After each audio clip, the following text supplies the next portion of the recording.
How's it going, everybody? It's Sean here, and I'm back today to give you guys a review of the Nike Dunk Low in this Midas Gold colorway. Today's video is brought to you by the good people from Heffelux. Heffelux is my all-time favorite sneaker insoles, and they sell eTPU insoles, which essentially is the same material you'll find with Adidas Boost.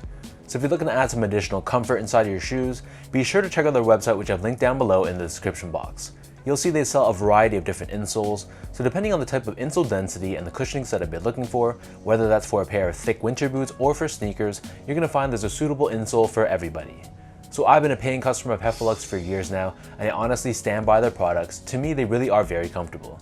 So if you guys want to check them out and try a pair for yourself, be sure to use the code SEANGO at checkout and get 15% off your entire purchase. So this is my latest dunk pickup, which is the Midas Gold Dunk Low. These drop on February 18th for a price of $100 US or 135 Canadian dollars. The official colorway for this shoe is Midas Gold, Tough Red, and White. And while there's many different teams like the 49ers, for example, and many schools that utilize this gold and red combination, to me, I associate this shoe with the USC Trojans.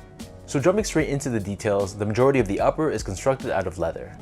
So on the toe box, we have this perforated Midas gold colored leather, which is a very deep shade of yellow with a hint of orange. Surrounding the outer edge, we have this tough red colored leather, which is a bit of a darker shade of red, and this same leather covers the eyelets of the shoe as well. Underneath this, the mid panel is covered in more of that gold colored leather, and overlaid on top, we have this red colored swoosh. Moving downwards, we have more red leather which loops around the back of the sneaker, and the top of the heel is covered in red leather with the word Nike embroidered across in gold. For the laces, so these only come with one pair of laces, which is done in this red shade which matches the red of the leather perfectly. Underneath this, we have your traditional nylon tongue. This is done in this gold colored finish with red nylon surrounding the outer edges, and on the very top we have this tag with Nike branding done in a combination of red and gold. Moving on to the insoles, these come with their standard foam line insole. It's done in this gold colored finish on top, and we have Nike branding stamped on the heel in orange. So the upper of the dunk sits atop this solid rubber cupsole, which is left in white, adding a much needed break in color and contrast. And underneath this, we have your standard dunk outsole. This is constructed out of this tough red colored rubber. We have the circular pivot point on the forefoot, along with Nike branding right in the middle. So that breaks down the look and the construction of these dunks. And for those wondering about sizing, to me these fit like most of my other Nike Sportswear general release dunks, so I'd recommend sticking true to size. So I'm a true size 10, slightly on the wider side. Sometimes some dunks can give me problems from a width perspective, but for the most part, these general release Nike Sportswear dunks fit me pretty well width-wise. And I know some people have told me they prefer to go a half size down for these Nike Sportswear GR dunks specifically, so if that's what you've been doing for the past releases, I'd stick with that same size for this shoe as well.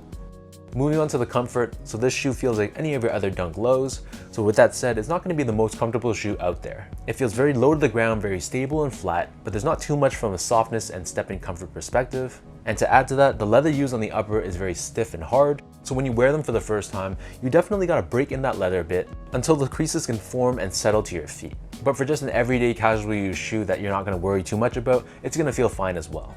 Finally, in terms of the overall quality and the craftsmanship on this shoe, so first off, quality of the materials, again, like most of your other general release Nike Sportswear dunks, the leather quality is just poor. It has a very strong synthetic feel to it.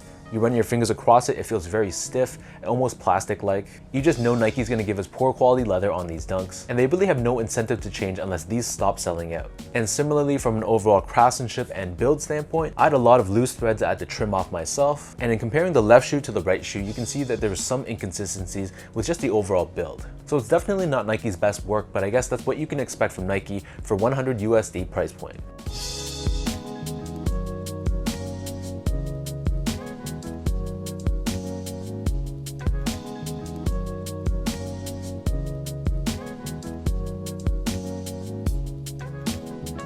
So with all that out of the way, now let's toss these on feet and I'll show you guys how these look.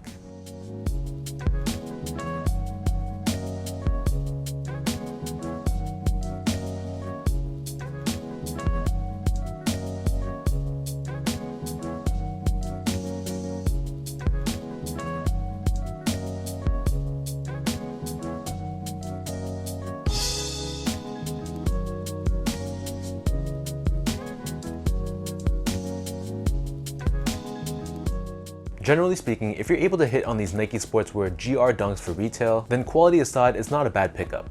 For what it's worth, I really like this colorway. I know some people are hating on this and calling it the Ronald McDonald's, but I think it's a nice way to utilize red and changing things up by not giving us the standard red and white or red and black. I love how the gold adds a little extra punch to the look, and I think this pair looks great on feet as well. So let me know in the comment section down below what you guys think about this Midas Gold Dunk Low. And quality issues aside, was this a pair you guys were able to cop? And if you did, is this something for personal wear, something to trade, or something to flip down the road? If you guys like this video, be sure to like, comment, and subscribe to this channel if you haven't yet.